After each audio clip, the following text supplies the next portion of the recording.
जदि आपण किंबा आपणकर परिवार केही भी केवल 10th पास करिसेंती केवल 10th पास एवं आपण रेलवे रे चाकरी करिया पई चाहुचंती सर्वमोट 22,195 गोटी पदवी आपणक पई आसी अछि जहार ऑनलाइन अप्लाई गतकाली पाखरु आपणकर आरंभ हेछि एवं लास्ट डेट आपणक पई 2 मार्च आपणक रहिबो ठीक अछि। तो जदि आपणकर बयस 18 वर्षरु मैक्सिमम 33 वर्ष भितर अछि जनरल पिलांकर किंतु एसटी एससी पिलांकर आपणकर 18 रु 38 वर्ष एवं ओबीसी पिलांकर 18 रु 36 वर्ष भितर अछि ताले एही वीडियो को आपण कंप्लीटली देखिबे डिटेल इन्फॉर्मेशन मु आपनको प्रोवाइड करिवि।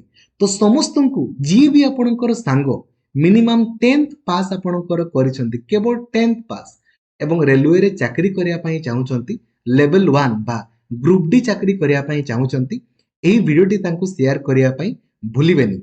आउ चैनल को नुआ अछंती देने भी सब्सक्राइब करिकी ऑल नोटिफिकेशन को भी आपण ऑन करदेवे एवं जदि आपण डेडिकेटेडली पढ़िया पई चाहुचंती ना देन एबे ही प्ले स्टोर को जाइकी आपण लक्ष्मीधर सर ऑफिशियल एप्लिकेशन को इंस्टॉल करदेवे जो द्वारा कि आपण डेडिकेटेडली पढ़ी पारिबे।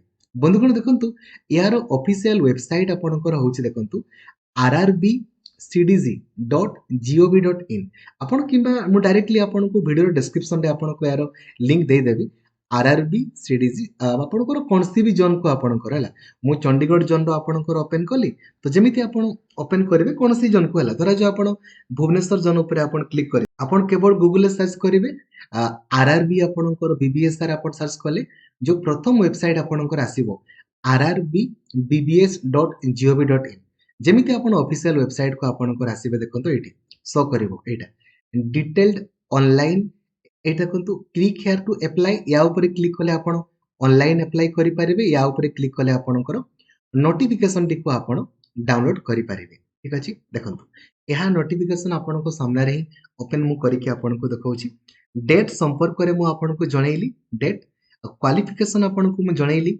एज लिमिट आपनको कहि देली पदवी संख्या मध्य मु आपनको कहि देली आपनको ठीक अछि। एबे देखंतु एथिरे जो आपनको सिलेक्शन होबो ताहा केमिति का आपण देखंतु एथिरे मध्य मैक्सिमम एज लिमिट आपनको मेंशन भी कर दिया आइछि ओबीसी मानकर 3 वर्ष बढ़िबो एसटी एससी मानकर 5 वर्ष अच्छा आउटी ए जो डेट ऑफ बर्थ भी देखंतु मेंशन कराइछि जनरल पिलांकर डेट ऑफ बर्थ 2 जनवरी 1993 मैक्सिमम ओबीसी पिलांकर 2 जनवरी 1990 एसटी एससी 2 जनवरी 1988 मैक्सिमम तापर जो मानकर रही तांकर तो एज आपनकर होतिबो एज संपर्क रे मु आपनको जणैली ठीक अछि।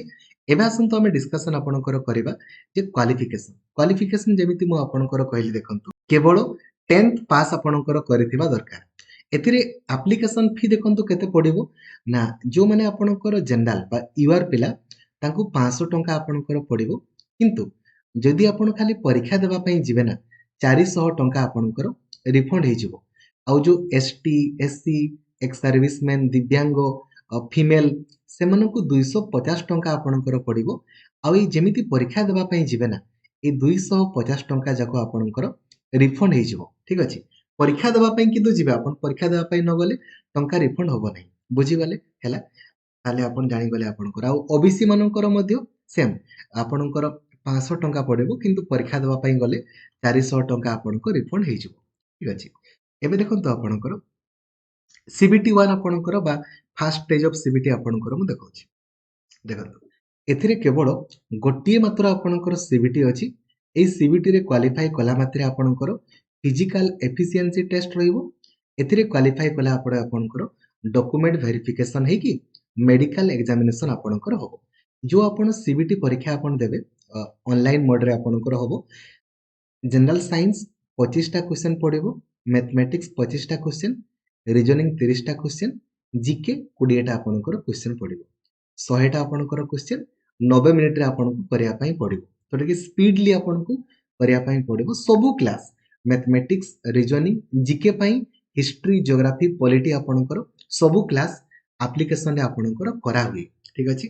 आउ जनरल साइंस पई आपण जनरल साइंस एनसीईआरटी पढि देले आपनकर गला देखंतु लिखि दिया आइछ एथिरे मैथमेटिक्स रे कोन कोन पडिबो अच्छा एथिरे नेगेटिव मार्किंग देखंतु अछि गोटे ठीक कले 1 मार्क मिलिबो गोटे भूल कले 1/3 ମାର୍କ ଆପଣଙ୍କର କଟିଯିବ। କ'ଣ ଏଥିରେ ସିଲାବସ୍ ଅଛି ଭିଡ଼ିଓ को ପଜ୍ କରିକି ମଧ୍ୟ ଆପଣ ଦେଖିପାରିବେ। ମ୍ୟାଥମେଟିକ୍ସରେ number system, BODMAS, decimal, fraction, ଗସାଗୁ ଲସାଗୁ, ratio proportion, percentage, mensuration, time and work, time and distance, simple and compound interest, profit and loss, algebra, geometry ସବୁ ପଡ଼ିବ।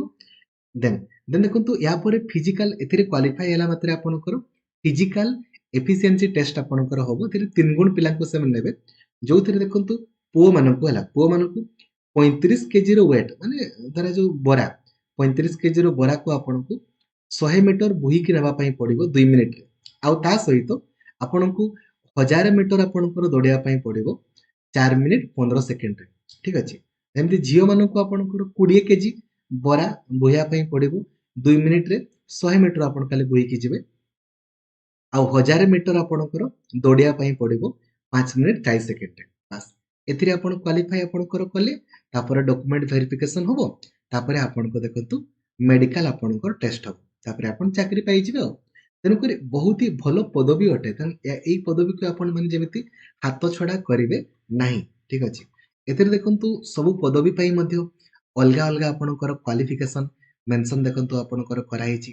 ତାହା ବି ମୁଁ ଆପଣଙ୍କୁ ଏଥିରେ ଦେଖେଇ ଦେବା ପାଇଁ ଚାହିଁବି। ଦେଖନ୍ତୁ ସବୁ ଜୋନ୍ ପାଇଁ ଆପଣଙ୍କର ଅଲଗା ଅଲଗା, ଯେମିତି ଆମର ଧରାଯାଉ ଭୁବନେଶ୍ୱର ଜୋନ୍, ଯୋଉ ଜୋନ୍ ପାଇଁ ଆପ୍ଲାଏ କରିବେ ସେଇ ଜୋନ୍ ଅନୁସାରେ କଟ୍ ଅଫ୍ ମାର୍କ ଆପଣଙ୍କର ଯାଏ ଏବଂ ସେଇ ଜୋନ୍ରେ ପରୀକ୍ଷା ଦେବା ପାଇଁ ପଡ଼େ। ଯେମିତି ଆମର ଭୁବନେଶ୍ୱର ଜୋନ୍ ଦେଖନ୍ତୁ ହେଲା, ଦେଖନ୍ତୁ ଭୁବନେଶ୍ୱର ଜୋନ୍ରେ ଆପଣଙ୍କର ବହୁତ ପଦବୀ ଆପଣଙ୍କର ଦେଖିପାରୁଥିବେ।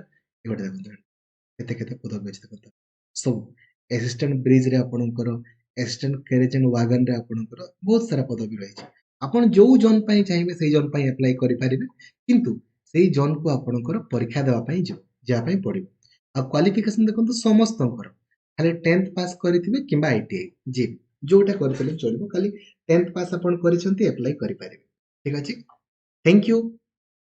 ଆଶା କରିବି ଆପଣଙ୍କୁ ମୁଁ କମ୍ପ୍ଲିଟ ଇନଫର୍ମେସନ ଦେଇପାରିଛି। ଆପଣମାନେ ଟିକେ ଧ୍ୟାନର ସହିତ ପଦବୀ ଗୁଡ଼ାକୁ ଦେଖିଦେବେ, କୋଉ କୋଉ ଜୋନ୍ ପାଇଁ ଆଉ କୋଉ ଜୋନ୍ରେ ଆପଣ ଚାକିରି କରିବା ପାଇଁ ଚାହୁଁଛନ୍ତି। ଭୁବନେଶ୍ୱର ଜୋନ୍ରେ ଚାକିରି କରିବା ପାଇଁ ଚାହୁଁଛନ୍ତି, ଦେନ୍ ଭୁବନେଶ୍ୱର ଜୋନ୍ ପାଇଁ ଆପ୍ଲାଏ କରିବେ। କାହିଁକି ଦେଖନ୍ତୁ ଅଲ୍ ଇଣ୍ଡିଆରେ ଆପଣ କୌଣସି ବି ଜୋନ୍ ପାଇଁ ଆପ୍ଲାଏ କରିପାରିବେ, କେବଳ ପରୀକ୍ଷା ଦେବା ପାଇଁ ଆପଣଙ୍କୁ ସେଇ ଜୋନ୍କୁ ଯିବା ପାଇଁ ପଡ଼ିବ। ଗୋଟିଏ ମାତ୍ର ଆପଣଙ୍କର ପରୀକ୍ଷା, ଗୋଟିଏ ପରୀକ୍ଷାରେ କ୍ୱାଲିଫାଇ କଲା ମାତ୍ରେ ଆପଣଙ୍କୁ ଚାକିରି ମିଳିଯିବ। ଠିକ ଅଛି। ଆଉ ଆର୍ଟ୍ସ, ସାଇନ୍ସ, କମର୍ସ ଏଥିରେ କ'ଣ 10th ପର୍ଯ୍ୟନ୍ତ ତ ଆପଣମାନେ ସବୁ ପଢିଥିଲେ ନା ସମସ୍ତେ, ପୁଣି ଆର୍ଟ୍ସ ହଉ, ସାଇନ୍ସ ହଉ, କମର୍ସ ହଉ, +2ରେ ଆପଣଙ୍କର ହେଲା 10th ପର୍ଯ୍ୟନ୍ତ ହିଁ ଯାହା ପଢିଛନ୍ତି ସେଗୁଡ଼ା ହିଁ ଆପଣଙ୍କର ପରୀକ୍ଷାରେ ପଡ଼ିବ। ଆପଣଙ୍କୁ ସବୁ ପ୍ରିଭିୟସ୍ ଇୟର କ୍ୱେଶ୍ଚନ ଦରକାର। ଓଡ଼ିଶାର ସବୁଠାରୁ ବଡ଼ ଟେଲିଗ୍ରାମ ଗ୍ରୁପ ରହିଛି ଆପଣଙ୍କ ପାଇଁ, ଓଡ଼ିଶା ଟିଚର ଆସୋସିଏସନ, ଯୋଉ ଗ୍ରୁପରେ 2,23,000ରୁ ଅଧିକ ପିଲା ଅଛନ୍ତି। ସେଇ ଗ୍ରୁପରେ ଆପଣ ଜଏନ୍ ହେବେ। ଠିକ ଅଛି। ଫାଇଲ୍ସକୁ ଆପଣ ଯିବେ, ଖାଲି ଲେଖିଦେବେ ଆପଣଙ୍କର ଗ୍ରୁପ ଡି ଲେଖିବେ ହେଲା, ଗ୍ରୁପ ଡି ରେଲୱେର ଯେତିକି ବି ଆପଣଙ୍କର ଗ୍ରୁପ ଡି ପରୀକ୍ଷା ହେଇଛି ସବୁ କ୍ୱେଶ୍ଚନ ସହିତ ଆପଣଙ୍କୁ ଆନ୍ସର କି ମିଳିଯିବ। ଠିକ ଅଛି। Thank you. ଜୟ ଜଗନ୍ନାଥ। ଧନ୍ୟବାଦ।